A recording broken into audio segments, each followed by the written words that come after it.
We got this new thing called classism. It's racism's cousin. This is what we do to hold people back. This is what we do. And we got this other thing that's also been working for a long time where you don't have to be racist anymore. It's called self-hate.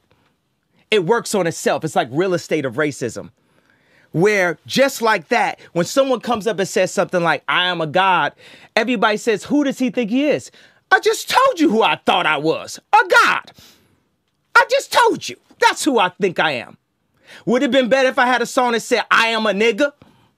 Or if I had a song that said, I'm a gangster? Or if I had a song that said, I am a pimp? All those colors and patinas fit better on a person like me, right? But to say you are a god, especially when you got shipped over to the country that you're in and your last name is a slave owner's. How could you say that? How could you have that mentality? I did not come to play with you hoes. I came to slay. God apologizes to R. Kelly's alleged victims for his old tweets. So once again, a celebrity is being called to the carpet over statements from the past. This time, the radio host Charlamagne the God is the one in the crossfire. The Breakfast Club talking head faced criticism over the weekend when he appeared in the Surviving R. Kelly docuseries. Some viewers were bothered when Charlamagne was criticizing R. Kelly for sexual misconduct allegations when Charlamagne was accused of raping a 15-year-old girl in 2001. He eventually pleaded guilty of a lesser charge, which was contributing to the delinquency of a minor, and was sentenced to only 3 years of probation. Plus, old tweets surfaced of Charlamagne joking about the infamous 2002 child pornography tape involving R. Kelly and a supposed underage girl. One of those tweets from 2010 read, R. Kelly looks 20-something. The fountain of youth clearly can be found within the teenage vagina. Surviving R. Kelly executive producer Dream Hampton was questioned about including Charlamagne in the Lifetime documentary. The writer and filmmaker responded to the backlash on Twitter, saying, I'm just seeing Charlamagne's 2010 tweet tonight. I interviewed him before the story about him broke, but he should have cut him altogether rather than limit his appearance. It was a huge mistake. I probably spent more time arguing to cut Bruce. Again, mistake, wrote Hampton on January 6th.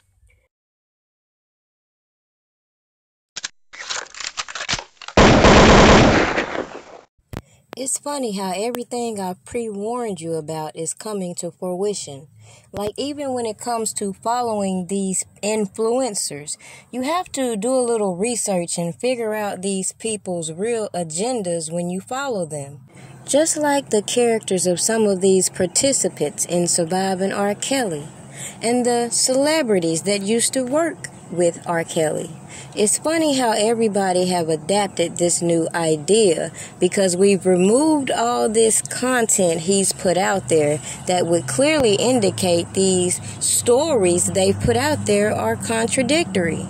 Like even Syleena Johnson, when she talks about her experience with Drea Kelly, and Drea Kelly talking about she couldn't do this and couldn't do that, and then it comes out that Drea Kelly obviously was his choreographer, so she was lying.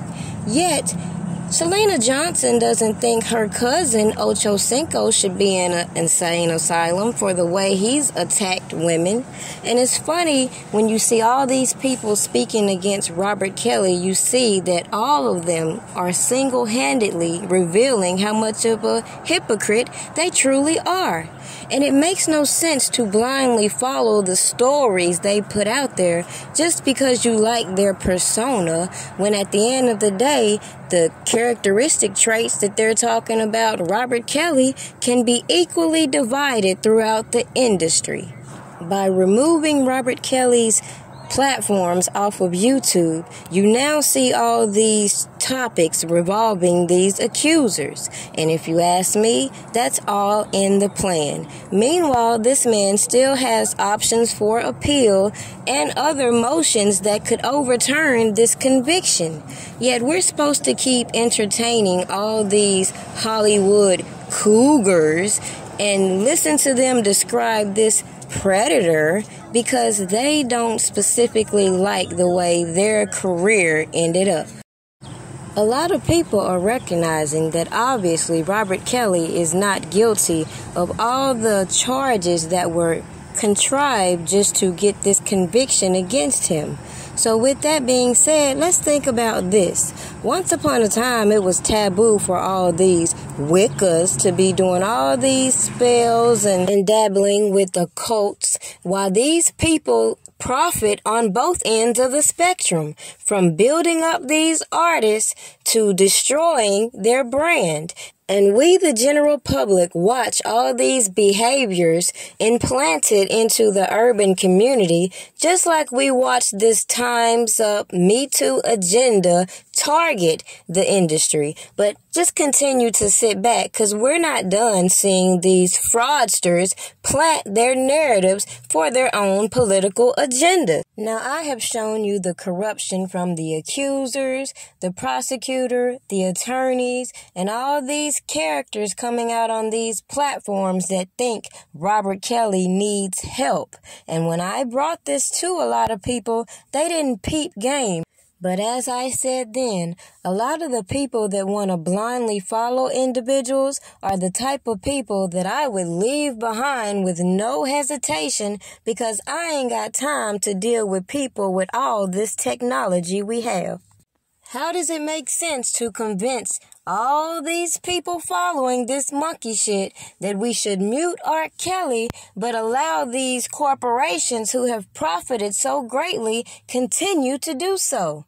Even when it comes to the things that are put in place to ridicule and humiliate him, while all these people are riled up on the internet. When will people address how they were presented this narrative of this man being involved with children? They present these images to you, but these individuals are all on social media behaving and displaying themselves completely inappropriately. But then when you point it out, we're victim shaming. Oh, we're discrediting victims. Make that shit make sense. If these people didn't put things out in the public atmosphere, how can anyone discredit them when we don't know them? So in conclusion, what we're watching is basically supply and demand. You get all this scandal out here, remove this man's content, and like I've told other individuals, YouTube has the capability to bring these profiles right back up. Just like these people willingly violated certain individuals' rights just to make these so-called Jane Does feel secure hiding behind anonymity. But at the end of the day, let's not forget, we watched a robbery in plain sight. Whether people want to acknowledge it or not, it'll come out. Just sit back and watch. The only thing I have left is my voice, and now I have to use it for my protection, because they left me no choice.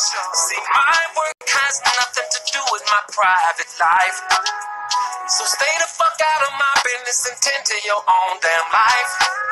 So go ahead, say what you wanna say about who I wanna date, but you won't say that shit to my face, cause you know it ain't shit to say.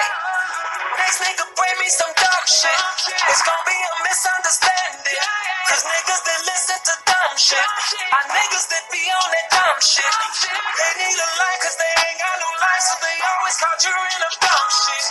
Blocking my path, they don't know the half and all, they making assumptions. Just one do assumptions. Cost a man his whole career. Found guilty when you're innocent is the only test I fear.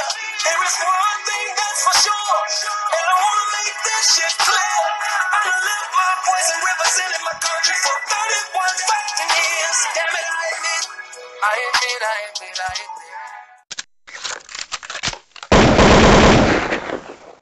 Let's go! Break out the food and the drinks, it's gonna be a party.